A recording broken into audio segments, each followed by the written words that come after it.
மத நல்லிணக்கத்தை வெளிப்படுத்தும் விதமாக திருப்பூர் அருகே விநாயகர் கோயில் கட்டுவதற்கு தானமாக நிலம் கொடுத்த இஸ்லாமியர்கள் குடமுழுக்கு விழாவிற்கு சீர்வரிசை பொருட்களை வழங்கினர்.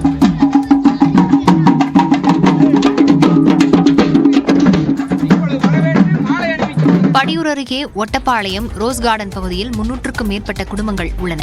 இங்கு இந்து மற்றும் இஸ்லாமியர்கள் சகோதரத்துவத்துடன் வாழ்ந்து வருகின்றனர். இஸ்லாமியர்கள் தொழுகை நடத்த பள்ளிவாசல் உள்ள நிலையில் இந்துக்கள் கோயில் கட்ட அப்பகுதியைச் சேர்ந்த ஜமாத் அமைப்பினர் 6 லட்சம் ரூபாய் மதிப்புள்ள 3 சென்ட் நிலத்தை தானமாக வழங்கினர்.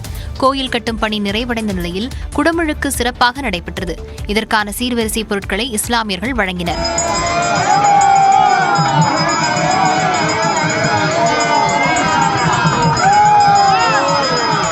எங்களுக்கு ரொம்ப மன திருப்திங்க. நாங்கள் எல்லாமே சகோதரர்கள் மாமச்சனாத்தை பழகிறோம். எந்த ஒரு வேற்றுமையும் கிடையாதுங்க. இடம் கேட்டோம், கொடுத்தாங்க. நல்லபடியாக கோயில் கட்டினா சப்போர்ட் பண்ணாங்க.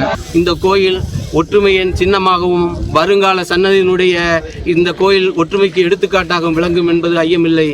கோயில் விழாவில் அன்னதானம் வழங்கவும் இஸ்லாமியர்கள் சார்பில் சிறப்பு ஏற்பாடு செய்யப்பட்டிருந்தது.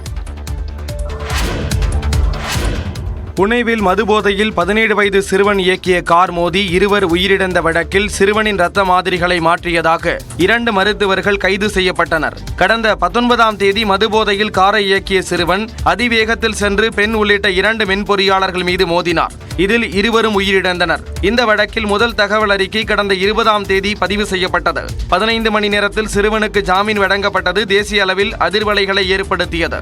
இந்நிலையில் சிறுவனின் தந்தை, தாத்தா உள்ளிட்டோரும் மதுபான விடுதி நடத்திய 2 கைது செய்யப்பட்டனர். இந்நிலையில் சிறுவனின் இரத்த மாதிரிக்கு பதிலாக வேறு இரத்த மாதிரிகளை வைத்ததாக சசூன் அரசு பொது மருத்துவமனையின் மருத்துவர்கள் 2 கைது செய்யப்பட்டுள்ளனர். அரசு மருத்துவமனையில் துறை தலைவரான மருத்துவர் அஜய் டவாரே உத்தரவின் பேரில் சிறுவனின் இரத்த மாதிரிகள் சேகரிக்கப்பட்டு அது குப்பை தொட்டியில் வீசப்பட்டதாக காவலர்கள் தெரிவித்துள்ளனர். இந்த வழக்கில் முறையான நடவடிக்கை எடுக்காத எரவாடா காவல் நிலைய ஆய்வாளர் மற்றும் உதவி ஆய்வாளர் ஆகியோர் பணியிடை நீக்கம் செய்யப்பட்டுள்ளனர்.